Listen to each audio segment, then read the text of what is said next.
Welcome to Syntax. We got an episode for you on 3D printing. I think that every developer should have a 3D printer. I have held off on it for so long, and I've had mine for only a month and a half, and I have gone full tilt. I absolutely love it. I have so much to say about it, so much that I think I convinced Scott to also get one, right? Yes. In fact, mine arrived yesterday, and it arrived at like 7 o'clock, and I've definitely purchased it under the guise of like, my kids will learn so many lessons from this, right? I want them to, and especially, they're going to be excited by like printing toys or whatever. But like, I told them, the point of this is for you guys to think about stuff that you would want, stuff that, you might want to like even create to sell someday, or even like invent some things, come up with some crazy ideas. And they both went to their rooms that night and started just sketching. It was crazy. They were so excited about it. So when it arrived, the first thing they did was just like ooh and ah over even like taking off the plastic of it. I've never seen them so enthralled by something. So it just arrived yesterday. I've printed a couple of squishy turtles that were like built in on the machine for them, and then like a scraper that came onto it. Now I'm printing some baskets. So I'm on my fourth print, and it just got here less than like 12 hours ago. So oh man. So I'm about, I think 500, 600 hours into printing, Nice. which I did the math, and it's, I think like for the weeks that I've been home, because there's 2 of those weeks I've been away, it's been printing almost half of the time. So I've just pretty much always have it running. And I'm really excited about it because like both for myself as well as for my kids, I always want to foster this idea of making things and being able to build things and showing them that this is one of the tools in your tool belt is really important to me. So my idea behind this, like I consider myself a maker, right? Like I feel like I have a high level of skill in, not a high level of skill, but I have a high level skill in many different areas, right? Like coding, I'm very good at, but then I also feel like I'm relatively good at electronics. I'm relatively good at video. I'm relatively good at graphics and home reno and building things and whatnot. In that like one area that I've sort of had a hole in is 3D, both in modeling as well as being able to 3D print stuff. And people will come up to me every couple of weeks. I can't believe you don't have a 3D printer. I can't believe it. You got to get one. So many things that could solve. And I've been putting it off because I don't need another hobby.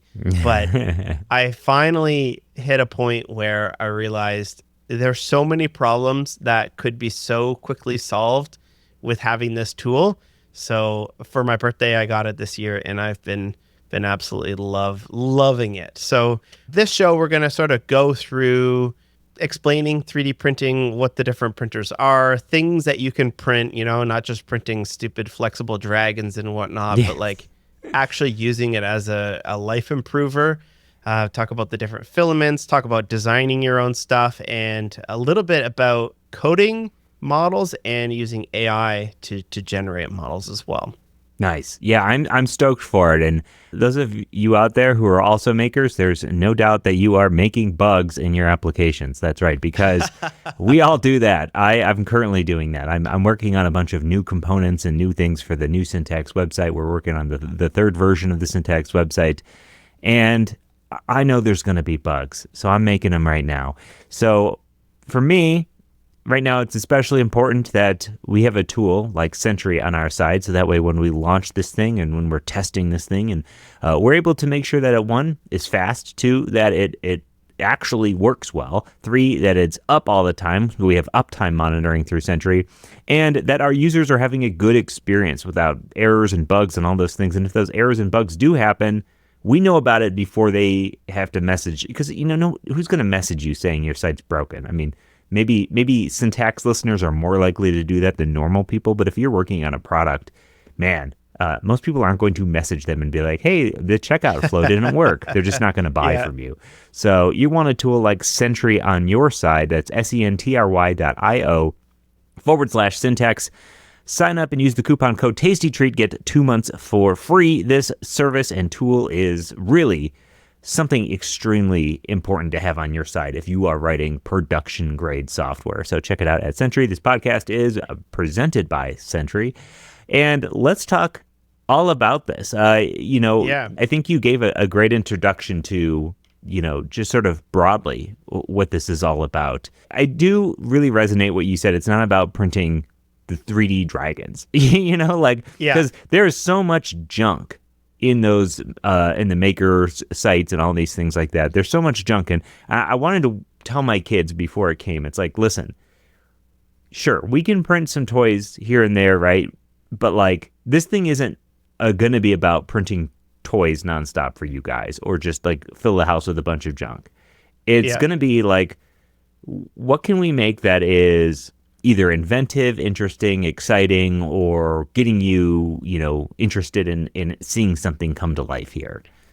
Totally. And I've sort of broken it down into a few of the different areas that I find it to be helpful in. Because when I posted that, I got a lot of people are like, do you have any ideas for things to do? And it's not like I sit around looking for things to print, scrolling through the list and whatnot. It's that there are things in my life, and these are the categories, right? First one is fixing things. I have so many little things that can get broken, and what do you do when something breaks? So, for example, we needed this massive baby gate for our house. It's like 15 feet long, right? So I found one on Facebook Marketplace. I went to go pick it up, and the lady says, all right, here it is. Oh, by the way, the latch is broken. I was like, oh, you should have told me that, So I'm looking at it there. She's like, you could probably glue it. And it, when you glue stuff and it just breaks immediately, it's never going to be the same. So I was kind of looking at it being like, okay, I'll give you, I offered her like $20 for it. I was like, you didn't tell me this was broken. She's like, all right, fine, $20. So she took it home. I took it home, and I was like, all right, well, took this piece out. And then I was able to find a similar piece for the same gate. And then I took that and I extended the model, boom, boom, boom, printed it a couple times to get a perfect fit, slapped it in, boom, the whole gate is fixed, right? And to me, I'm big on saving things and not having to throw things out. So being able to fix things by printing a small little part, huge bonus to me. Next one we have here is organizing things. This is also huge as well, like hooks, dividers, sorters, rails. So I have these little DeWalt organizers for all of my screws.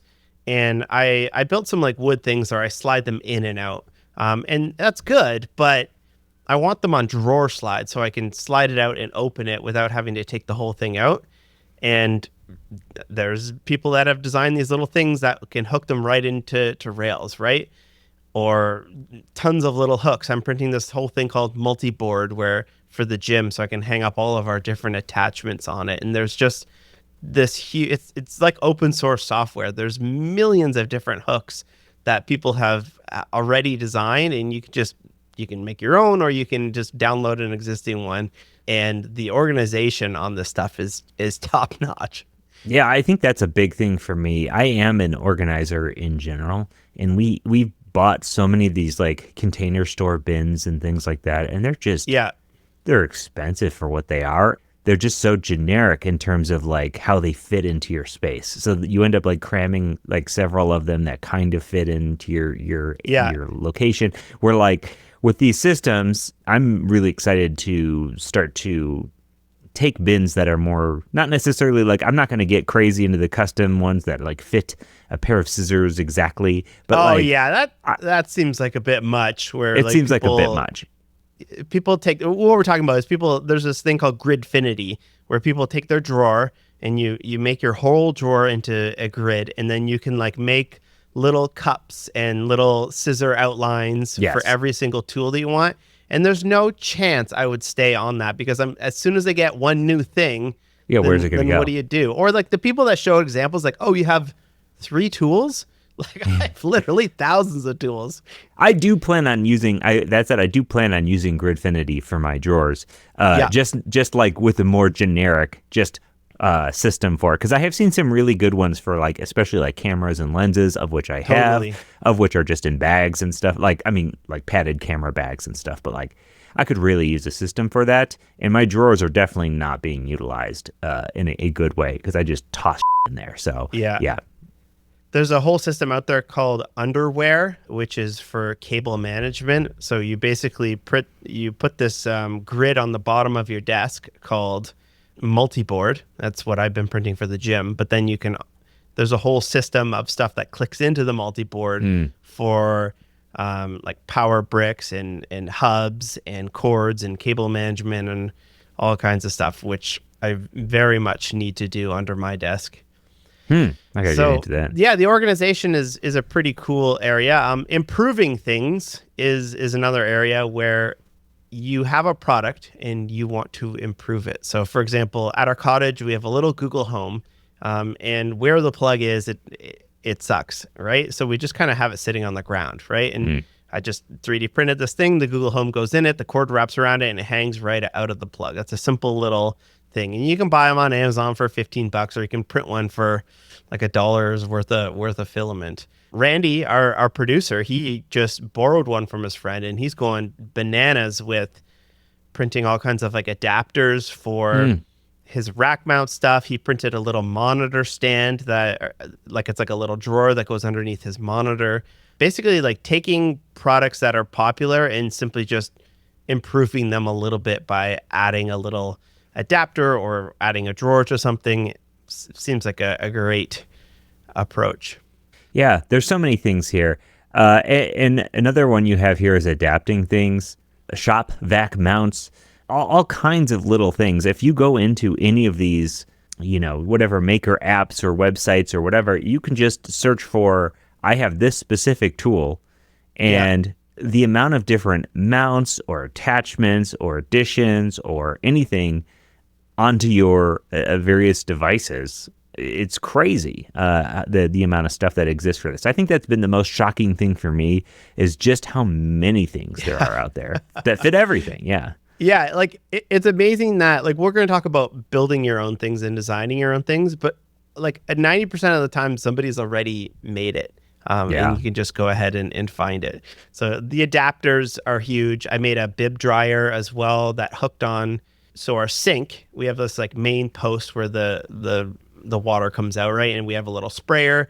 So I built this little like collar that goes on the sink and then has two little ears that come off of it, and we can take our baby's bibs and put them on that, and they just drip into the sink. Like that doesn't exist because it's a very specific sink, and I was able to just quickly mock it up and print it, and it's so nice to be able to do that.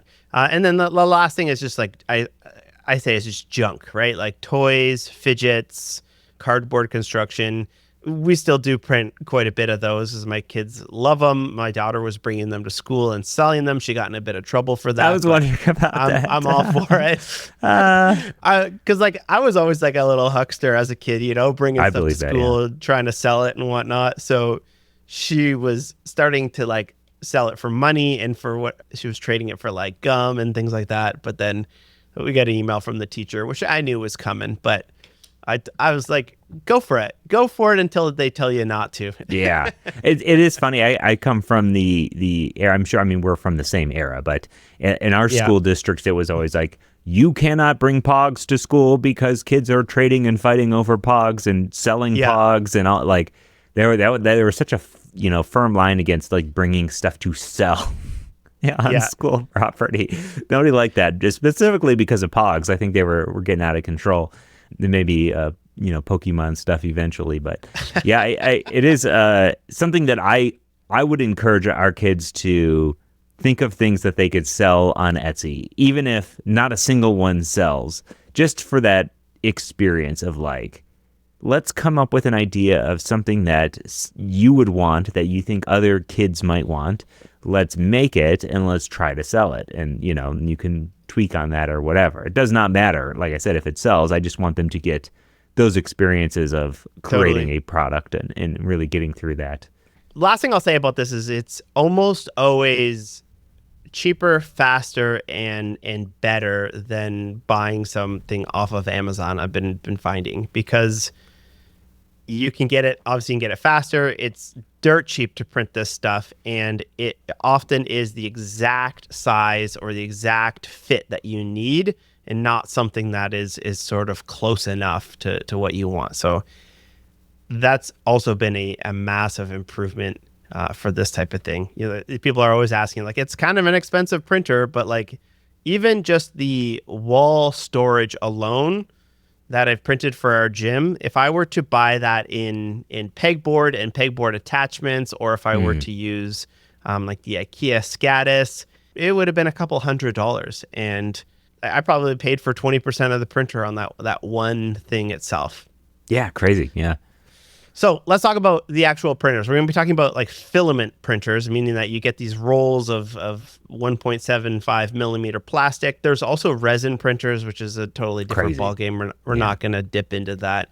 There are lots of different printers out there. Right now, at the time we're recording, some of the best ones are from Bamboo Labs, and they are a Chinese company that is aggressively taking over the space, because the space is traditionally very much open source and build your own printer and like very community oriented. And it's a relatively large company sort of coming in. They sponsor every single YouTuber out there. By the way, neither Scott or I got our Bamboos for free.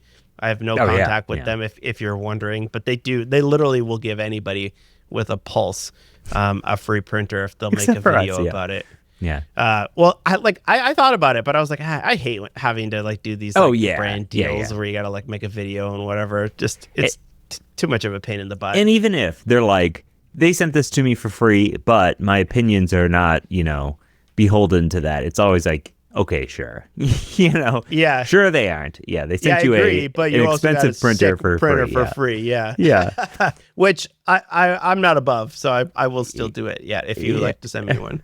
Yeah, just send, I could take 2. So Bamboo, get at us. Yeah, I'll wear the hat. So which one did you get? I got the Bamboo Lab X1C. I got it, and like a couple days after, maybe like one day after I bought it, my friend, former guest on the show, Topher, was like, hey, did you get it before the tariff price increase? And I was like, what? And I got it like maybe 24 hours before they bumped the price by several $100s. I was just going to ask that. Yeah.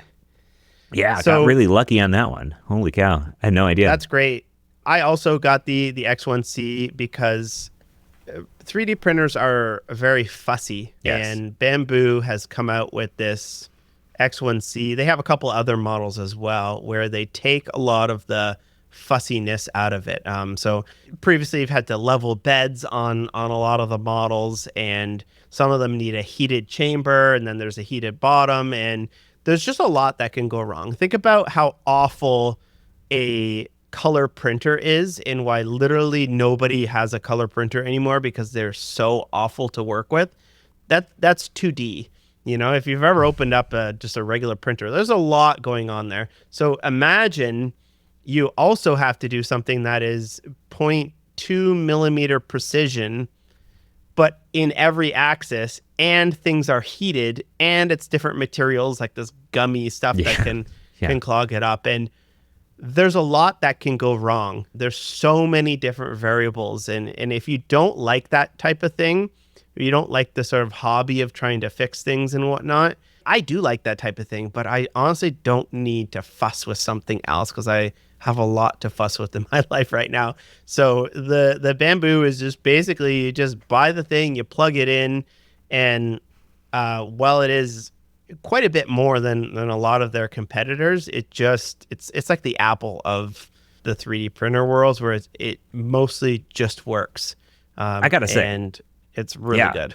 That was the thing I was the most impressed about the entire experience getting up and running. I've set up so many different tech things, and I gotta say, there was so few roadblocks in getting this thing going. It's like I was just shocked at every single thing I was supposed to unscrew had an arrow pointing to it. Every single thing I was supposed to do in step by step was perfectly outlined with no things missing. You just did it. You set it up, you plugged in the stuff here and there. I clicked print, and the first thing I printed came out perfect. It's just like, all right, this is amazing. And the app is great. The ecosystem is great. I was able to even this morning just click on something, a couple things on my phone, and click print directly from my phone. It has a little camera inside, and I can watch it print. It's just like, wow. It has LiDAR on it. So what it will do is it will constantly monitor with the camera and the LiDAR, and if there is what's called a spaghetti failure, where it lays down basically layers of plastic, and if one of those layers doesn't stick, or the whole item you're printing becomes unstuck from the plate that it's printing on, it will just start spewing plastic into the air, and you can come back hours later and just find just this whole spaghetti mess. So it will try to detect when that type of thing happens, and it will pause the print and send a message to your phone. A lot of the other ones. So Elegoo, Prusa, FlashForge, there's several other big names in the space as well that are also have similar features as well. The Elegoo Century Carbon is a new one that is... So the one we got was, let's talk in US. I paid 1,600 Canadian. What did you pay? 1,500 US. Yeah. Okay. So you maybe did get some tariff then as well, because no, it's like the combo. It was like, the combo price. I think I'm talking about like after tax and everything. Oh, okay. After tax and ship. Yeah, I guess I didn't pay shipping, but after tax, all said and done. About that. Okay. So Elegoo has one that's like 300 or $400 as well. So significantly cheaper. Doesn't have all of the nice features, but it's fairly similar. And then also Bamboo also has several models as well. You can go down the YouTube rabbit hole watching everybody compare them all. But right now, if you want just to not fuss with it, the X1C is probably your best bet. And they just about a week ago, they just announced one called the H2D, which has 2 nozzles. So maybe we should talk about that as well. So if you want to print multiple colors, the X1C, you can buy it with what's called the AMS, the Automatic Material System, and you can do 4 rolls up top. And that, what it will do is between those 4 rolls, it will allow you to switch colors. So if you're printing something that is multiple colors, like the Syntax logo right here, in my case, I printed all the black first, and then it goes and purges. It's called poop. It poops out all of the rest of the black, and then it loads the yellow up, and I don't have to like stand there and wait for it to manually switch, which is, you need something like that. Otherwise, you're going to be manually feeding in the filament every single time you want to load a different color. And I bought a $100 one at an Amazon return auction, just to like fuss with one a little bit more, and it's a lot of work having to do it on and off. And it makes you not want to print it because it's so much extra work. That's specifically why I got the X1C or the Bamboo in general. I was looking for specifically the thing that would be the least amount of effort for me, because I knew that, I need that in my life right now. That's what I need. Yes. Exactly. So you can load up all the colors that you need and just hit print, and it will switch between the things. And you can also do multiple colors on the same layer, and it will switch between the two. It's a little bit more wasteful because every single time it switches colors, it has to purge the resin that's in the nozzle. And the H2D has 2 different nozzles, which is both faster and is less wasteful on the plastic. Yeah, so those are the printers out there. I would highly recommend getting the best one that you can afford, just because you're going to want to print big stuff and you're going to want to print as fast as you possibly can, because this stuff takes a long time to print these things. Like this Syntax logo took about 2 hours this morning, but I've done stuff that has taken like 30 hours, which it's an absolute marathon. And even the big pegboard that I printed, it was maybe 3 feet by 5 feet. And I think that cumulative was something like 90 hours of printing or something like that. Just for the whole thing. You're doing it in pieces, right? Yeah. Every single one took about 5 or 6 hours, every single grid. And I had 24 of the grids, something like that. So it took quite a bit of time. And basically every morning I would run downstairs, grab the old one off, hit print again. And then I have it in my office. So I don't have it on when I'm recording because it's a little bit loud, but I'll try to like set something up first thing in the morning. I'll try to set something up just when I'm finishing work. And then I'll try to set something up overnight as well.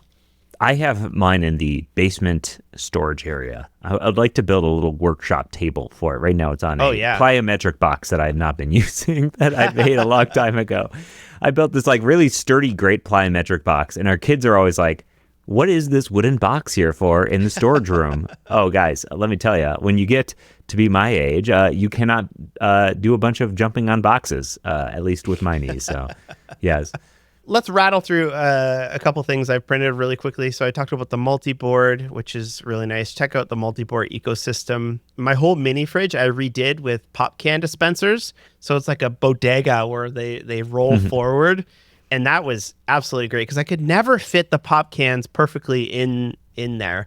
And like that kind of thing really bothers me where I want to fit as many as I possibly can. So I printed 11 dispensers for like beer and soda cans. The baby bib dryer, I designed and printed that. The rack, I'll try to add some photos over top of here, but my audio interface, my kids come in and turn the knobs on my audio interface, and they did it. I lost about half an hour's worth of recording. We had a big talk with them. This is half of a parenting issue and half of an access issue. But I finally was like, I'm gonna make something. So I made this little thing that goes, it's a 1U server rack cover, and then I slid a piece of glass into the front. And it's very fun to design, and it looks great. And now the kids can't get access to turning the knobs when I'm not in here.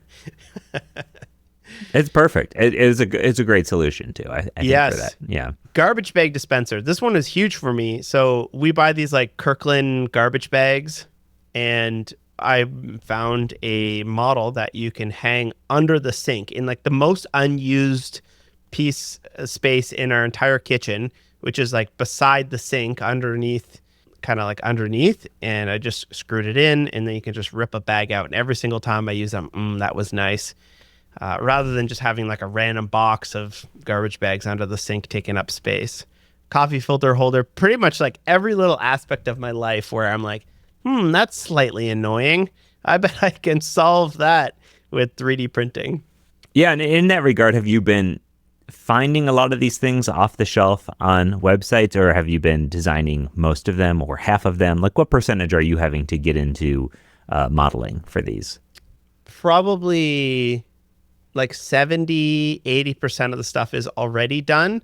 And for the rest of them, I've been trying to like not even look for some things because I want to get better and faster at modeling.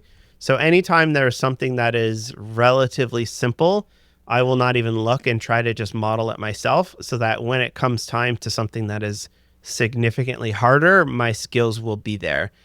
So for example, this morning I was in the gym, and I don't have a good spot to put my AirPods. And I was like putting them on the bench, but then when I go on the bench, I have to move them. And I was like, you know what I got to build? A tiny little cup for my AirPods that has magnets in it. So one thing you can do is you can model something with a void that is the size of a magnet. And you can, when you slice the print, basically you take the 3D model, you bring it into your slicer. Bamboo Studio is the one that I use. And you can tell it to pause at a certain point. And you basically put a pause when it hits the layer where the void is, pop a little magnet in, and then tell it to continue. So that's what I'm going to do. Maybe tonight I'm going to model up a little AirPods holder that has a magnet in it. And then I'll be able to slap it on my rack and be able to put my AirPods in it. So just like little things like that. Like that probably exists already, but I'm specifically not looking for it because I want to get better at it. Rack City. What kind of little magnets are you using? Is there a standard magnet, little magnet size that people tend to go for? I don't know. There's like 3 or 4 different. Okay. So there's not one sizes standard there. one. No, but they're all You could get yourself a pair of these as just calipers, and you just, whatever you need to put in there, you just kind of measure it up, and then you can model it relatively quickly. So, and you can buy them on Amazon or AliExpress or whatever. And for most cases, those are pretty good. But if you want like very good magnets, go to like a reputable supplier that sells magnets. I wanted to ask about the environment. You said you keep yours in your office, so you don't have it in your workshop. Because I've been to your little workshop, and it's pretty dope. Why not keep it in the workshop?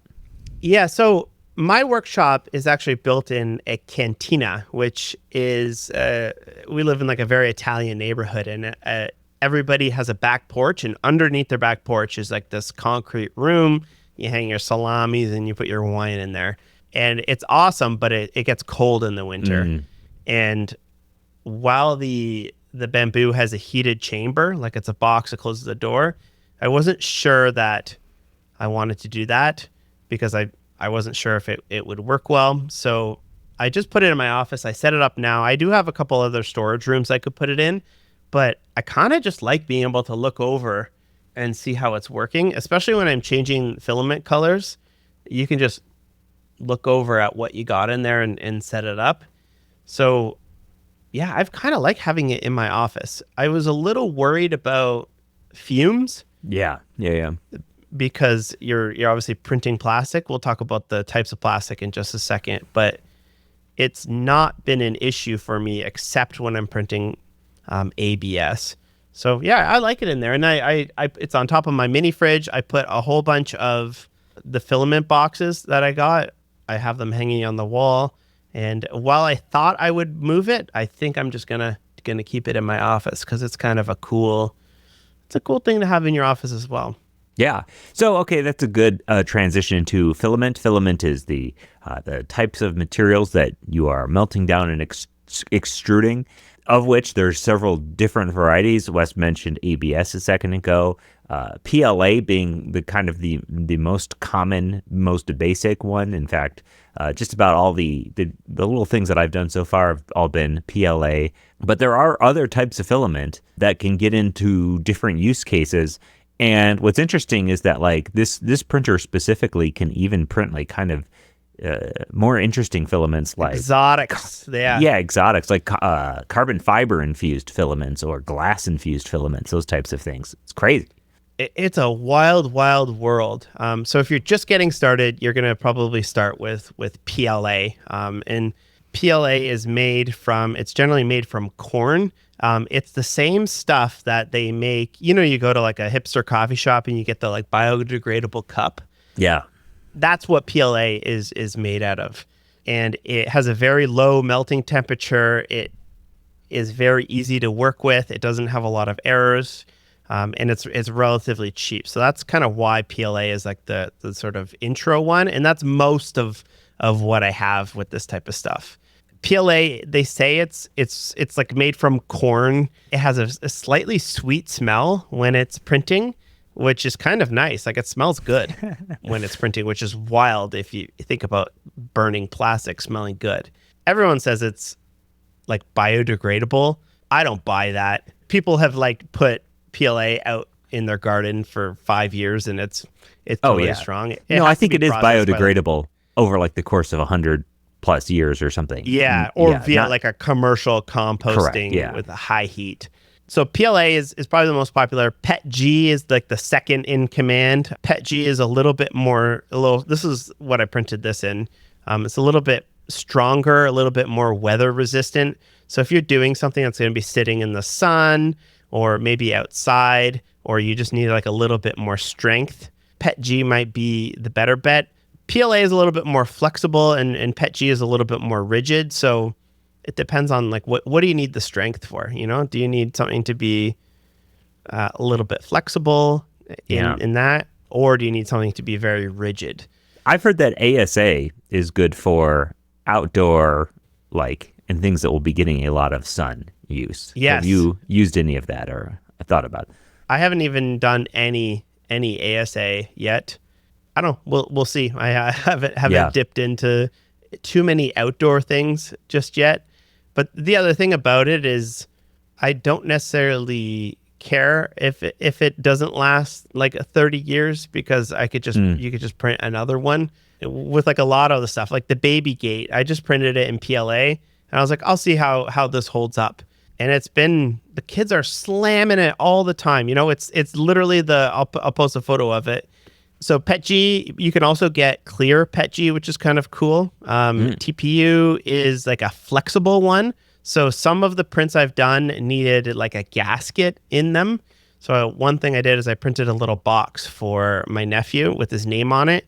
And for it to be waterproof and like sealed really nicely, I put a TPU gasket in it. And then I also printed a riser for my X1C. And in order to seal the glass on top, I had to print a gasket out of that. You could print Crocs with TPU, which is kind of wild. It's kind of expensive, so you probably don't want to, but you can.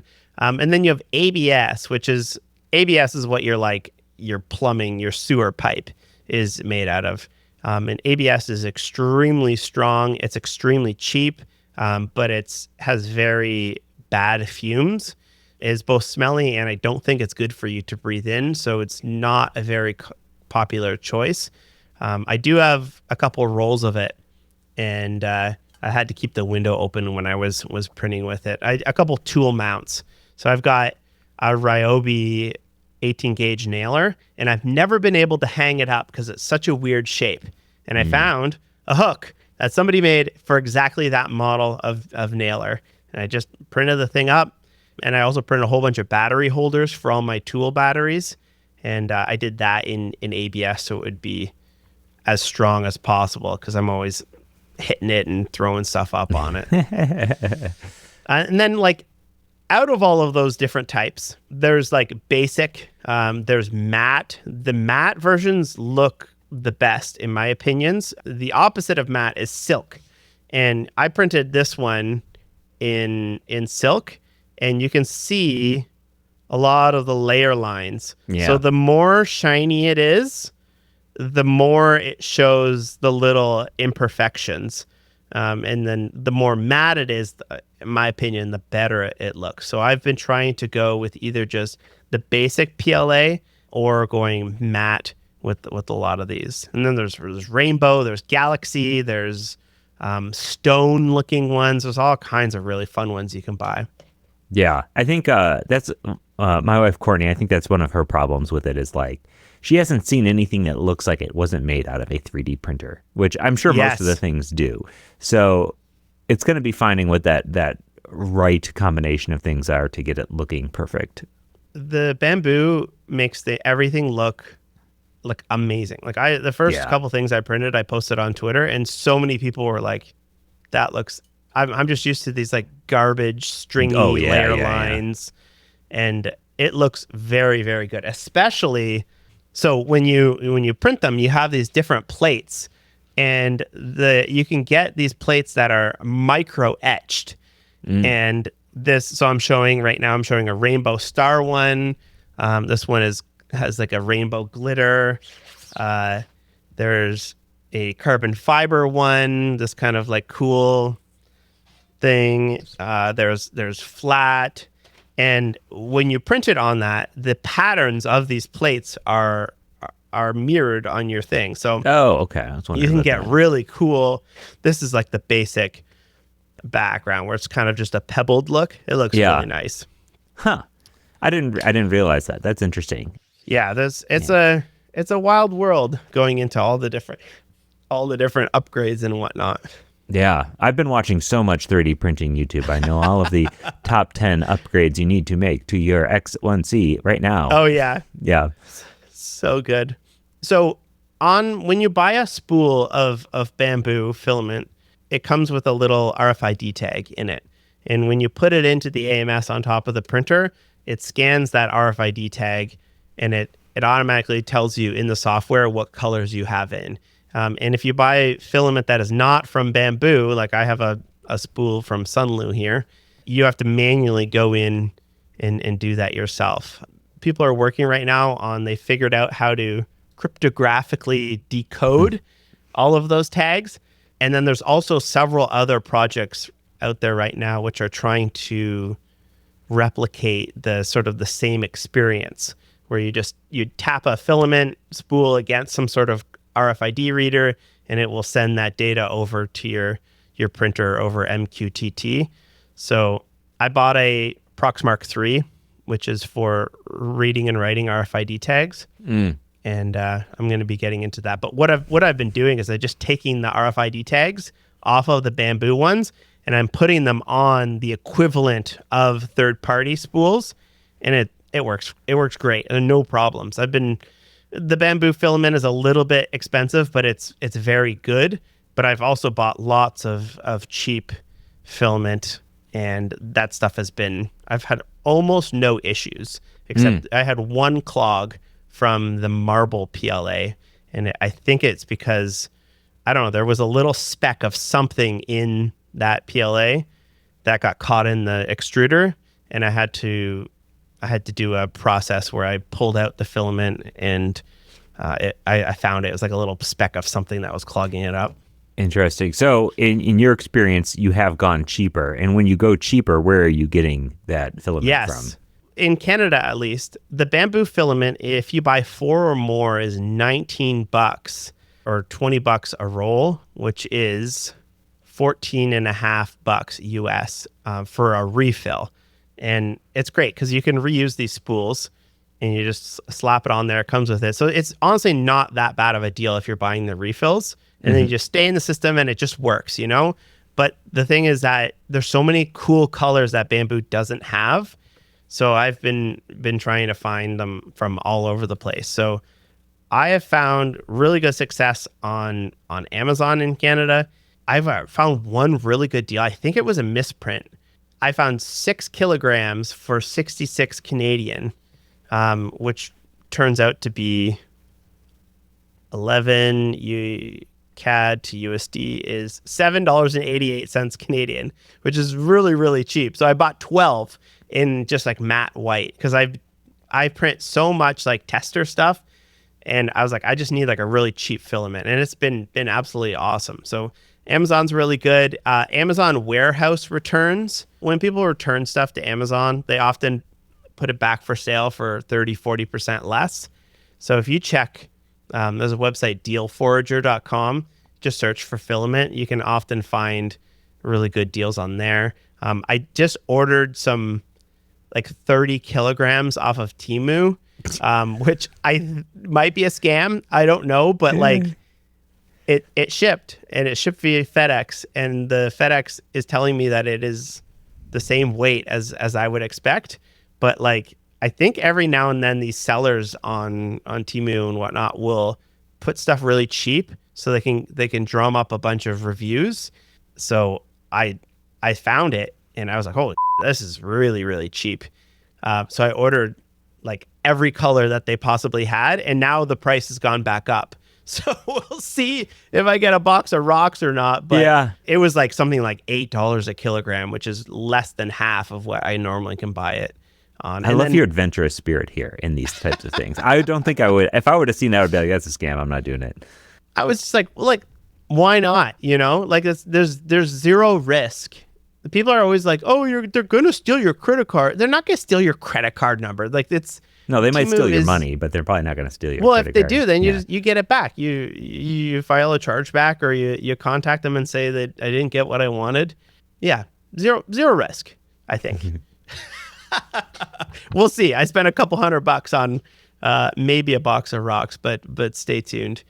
I found a bunch on Facebook Marketplace as well, because like a lot of people get into 3D printing. They print a couple snakes, and then they're like, oh, I don't know what else to do. So they sell it all, and that's often a good spot to find a whole bunch of filament. You do have to be careful, because the filament absorbs water, just from the humidity in the air. So I have all of my filament in these boxes, which are cereal boxes. In the lids of these boxes, I printed these little desiccant holders, and you put, like you buy a pair of shoes and it's like, do not eat. You can put desiccant beads in there, and then that goes in the lid of the box, and that keeps the humidity low in there. But if you have a roll of filament sitting out, apparently, if you have it sitting out for too long in a humid environment, which in the summer in Ontario, it is extremely humid here. It starts to absorb water, and then that can affect the quality of your prints quite a bit. Yeah, that's one of the reasons I'm thinking. I'm sure there's still moisture in the air in Colorado here, but it's so dry that like Probably I'm not lucky an I'm gonna have to issue. worry less about that. What kind of bins are those? Like you said, they were Yeah, cereal boxes. yeah, They in the actually cereal 3D boxes? in the 3D printing world, there's like this is like the bin. This is what everybody does, and all they call it is the cereal bin with the hex on top, and that you can buy them on Amazon, and there's 1,000 different sellers of them. People have built rollers that you can roll it on. I built these little humidity sensor holders for each of mine, and then there's these little label holders. I gotta put the labels in it yet, but You're gonna have individual humidity sensors on every single one of those? yeah, I do. I'll throw up a photo of it right now, but I think I have a wall of 22 bins right now, and every Wow. single one has its own humidity sensor in it, just so you can kind of keep an eye on what everything is like. That's I gotta always find the some joke bins. about 3D printing is people just buy a 3D printer to 3D Stuff. print Buy stuff. 3D printer stuff. Yeah. Yeah. Yeah, to buy stuff. It's a hobby, you know, and, Yeah. and people love getting really into the hobby, which I'm big on that. I feel ya. Models. Let's talk about where to get them. Maker World is the model from Bamboo, like the kind of like GitHub of models. Again, there's a lot of drama around them because they're doing a bunch of like scraping and whatnot, but it's a pretty good spot to find models. Printables, Thangs, Thingiverse. There's lots of different model marketplaces up there, and you pretty much have to like search them all. And I use a search engine called Yeggi, Yeggi, and this will search all of the different models because the people who are the best at designing this stuff are often uploading to different like printable seems to be the one where like the smartest people are. You kind of want to search them all when you're looking for something, especially for something extremely niche like a bracket for a baby gate or something weird like that. But it's surprisingly you'll be surprised at how many things that are already out there. Yeah, I was shocked, honestly. That was the most impressive thing when I started looking. The one thing about Maker World is that they give people, you get these things called boosts every now and then they give people points for how many downloads and boosts they have. So it's almost like another social network where people are vying for your boosts, because you can then, if you have a model that goes extremely popular, you can make quite a bit of points for them, and then you can turn them into Filament, or you can buy another printer with them. So people spend a lot of time like mocking up the landing pages and doing examples, and like it's just this whole thing, which I appreciate. I think the thing I appreciate the most is the comments from people. You know, I printed this and it didn't Worked work, out or I had to fine, size didn't it up work, a yeah. little bit, or it was a little bit tight. So it's great to have such a big community around these things. Yeah. Yeah, very impressive. I want to talk about modeling and designing your own. So how deep are you getting into 3D modeling? Because I actually did do 3D modeling, but it was in college, and I haven't really done a whole lot of it since. So I'm a little rusty in this regards. I know the basics, but I'm definitely rusty. Yeah, I have modeled, I think, about 10 things so far.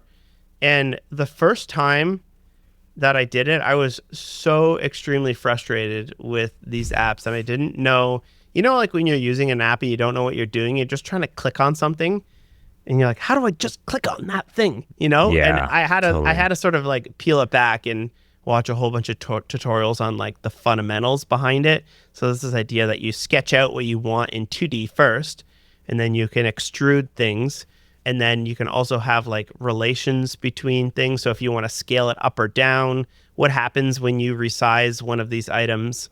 There's different planes. So for example, the syntax logo right here, the syntax yellow is on top of some black. Like, what would happen if I increased the height of the black? Should the yellow go up, or should it stay where it is? Like, there's all these different constraints, and it really gives me a new appreciation for just design in general. I find myself just walking around looking at every single product in the world, being like, how did they model that? And you start to see everything in the world just broken down into rectangles and circles. Yeah. Yes, a combination of all basic shapes. It's all yes. just rectangles and circles, and then you chisel away and merge things and join and extrude.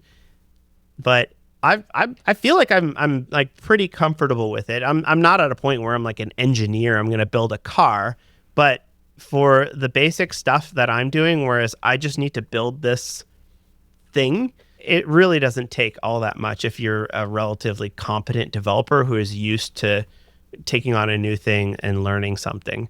So in terms of apps, I tried 3 of them. So I first tried Fusion, which is from Autodesk. Then I tried Shaper 3D, and then I tried Onshape. So Onshape is browser-based, which I was really excited about, but I found it to be a little laggy in rendering and switching between, like, if you have multiple models open in their like tabs.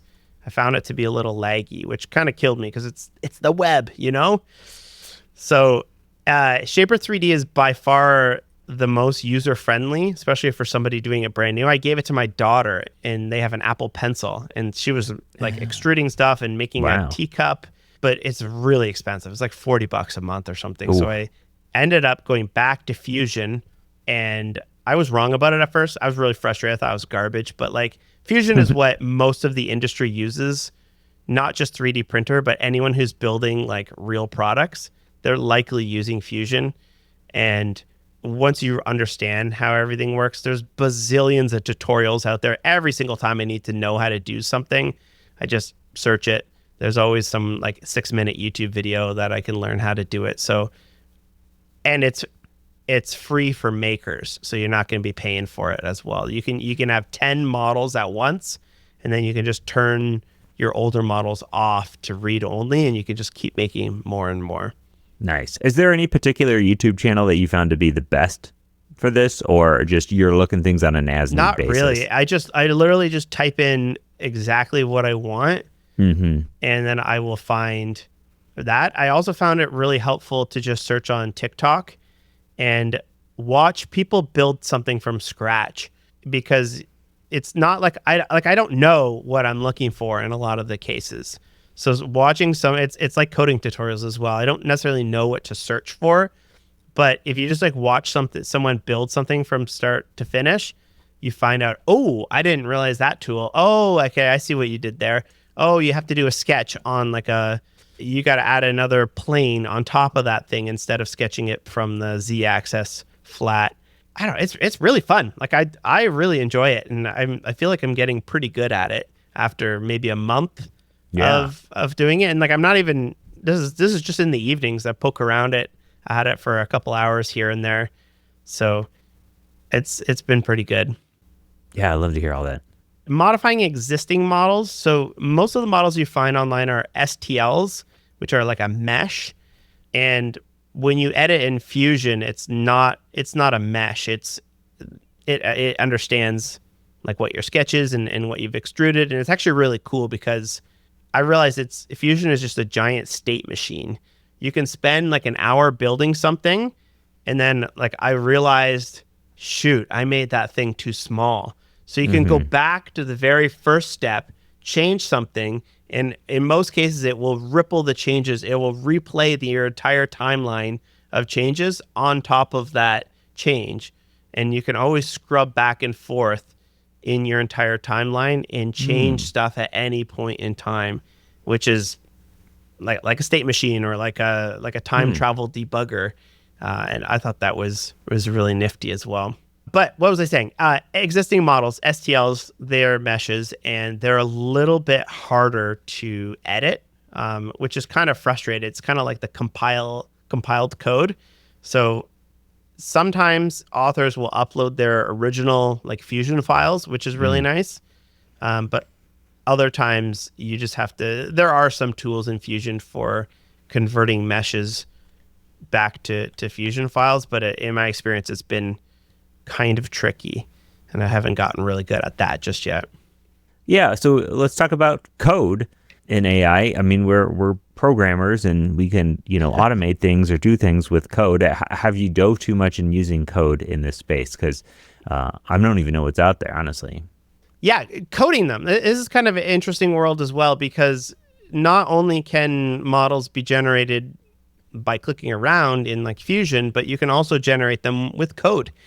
And there's this whole idea of like parametric models, meaning that you can have like a base model, like let's say, for example, a hook, and you can build a parametric where literally every aspect of that hook is like a variable. Or if you have like a grid and you want to be able to say, I want it to be 8 inches by 11 inches and 4x3 grid. And there's like bento boxes and all of this kind of cool stuff. So these like flexible models or generated models are really interesting to me. And I'm just like, well, like, what are people using? So it seems that there's something called OpenSCAD, and it's its own language that is used. It's similar to JavaScript, and it's its own language that you can use to basically model out in code. It's been way easier just to visually look at and click on the pieces that I want. But for some things that need to be 100% generated based on all of these different variables, it's a really interesting place. And then there's also Manifold CAD, which is built in JavaScript and has its own like rendering engine. Wow. And I have a link to the example of Manifold CAD here. You can basically have access over every single piece of it, and you can generate things and then export them to STL files and go ahead and print them. So I would like to get a little bit more into that, especially for things like drawer integration and whatnot. I'd like to build something where you can push buttons on a website and immediately see it. There's this like Bento website, bento3d.design. I don't know what this is built on, but it allows you to build a little box with a lid. And Topher shared this with us. Yes, This is what Topher gave us. And it's so cool. You can customize every little thing. So if you ever need a box for something, like I have this one thing that we 3D printed for the kids was cardboard tools. So it's a cutter, a perforator, and a screwdriver, and then you 3D print all these little screws, and you can use it to attach pieces of cardboard together. So you can make armor, you can make forts, you can make anything that you can imagine with a whole bunch of cardboard. And I made all these, I printed all these 3D cardboard tools, and I was like, well, I need a box to like keep them in, So I just measured the tools, and then I went on this Bento website and generated a box that will exactly fit them.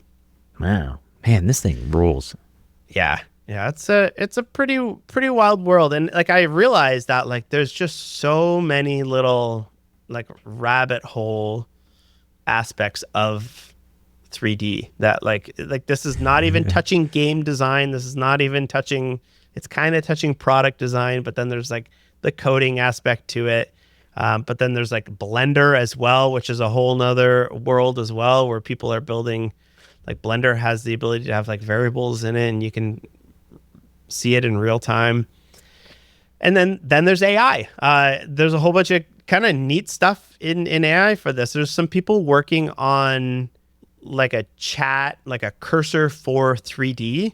I haven't tested any of them yet because they all seem to be coming soon or very early. Mechagent.com is the one that seems to be coming soon. I don't know if this is real or not, but they seem to be like they have a little chat panel where you tell it, make the bumps a little bit bigger. Yeah. So I imagine that will come with time.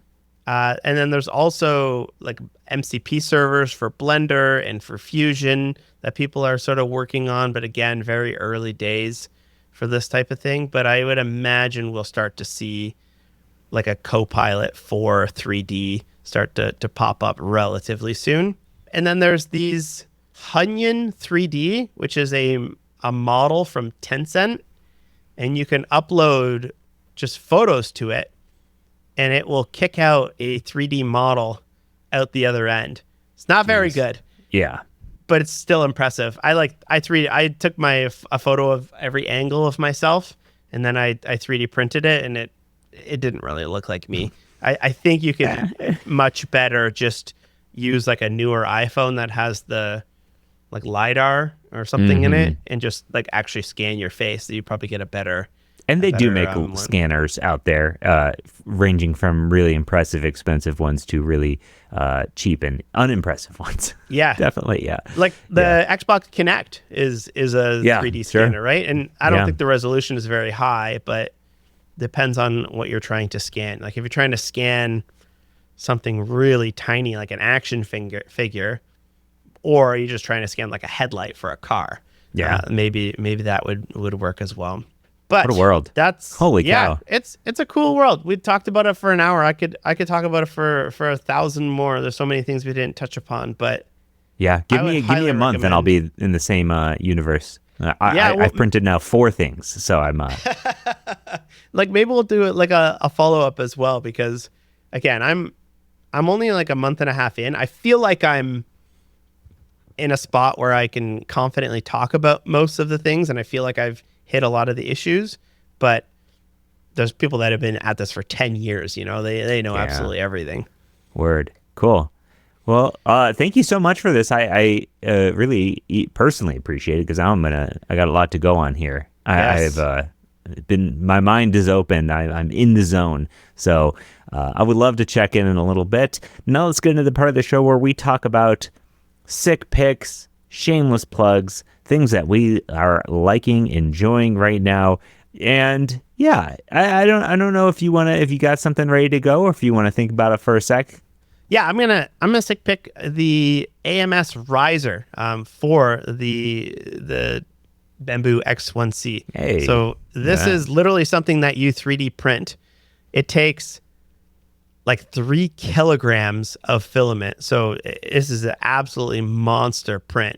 And it's already been chopped up for you and everything. You just download it, and you can print all the different pieces. You pick your colors, and what it does is it sits in between your printer and the AMS, and gives you some drawers, and then gives you the ability to take the glass off if you need to stick your hand in there, or if you need to cool it off a little bit. And then all of the build plates as well just slide in, because there's all these like little tools that you have with 3D printing, and it's nice to have somewhere to put them all. So this just gives you an idea of like some of the high quality things that people are uploading to the 3D printer. This is not just like a crappy dragon. This is some actual really nice things, like fairly high precision as well. I printed mine I was hoping to get my like Cobalt 2 blue, but the Amazon photo was much darker than I actually got. But I decided to roll with it. And then the one drawer I ran out of yellow, so I had to like plug in some green, and I think I'm gonna keep it like that. Kind of fits my personality of not being perfect. Fun. Yeah. Oh man, that's neat. I have seen some other people make similar things, so that looks dope to me. I'm going to pick an eye mask. Since my concussion, I've been having a hard time sleeping, and one of the things that's been helping me lately is this cheap, like $14 silk eye mask, which has got like an adjustable thing. I always thought eye masks were for like, I don't know, grannies or like guy he's holding a candle and is in like a nightgown kind of deal. He's walking around. But I gotta say, the eye mask works. There's some times where our room is certainly not as dark as I'd like it to be. Our like blinds are not blackout blinds. There's lights everywhere. It does not get that dark. So hey, I found that the darkness has been helping me, and honestly, I thought wearing an eye mask to sleep would be invasive or annoying, but I haven't really noticed it, so not bad. Awesome. That's good. My kids all wear eye masks when they're trying to fall asleep as well, so No way. I should try it. Yeah, Courtney's been wearing one now for like half a year, and I think she's been seeing great results from it. Oh, So, really? Okay. Yeah. But we're going to shamelessly plug the Syntax YouTube. We've been doing these CSS battles over there that have been a lot of fun. We recently did a JavaScript clash of code, which was hilarious because a certain someone likes to use way too complex solutions for a challenge that you're supposed to be completing as fast as possible. So it is a lot of fun. There's a lot of laughs. The whole thing is just a blast. It's just great. Yeah. So check it out on the So Syntax stressful. YouTube. Yeah. Cool. All right. Thanks everybody for tuning in, and let us know your thoughts on 3D printing. Would love to hear us. Tweet us, skeet us, whatever way you want to get in touch. Peace. Peace.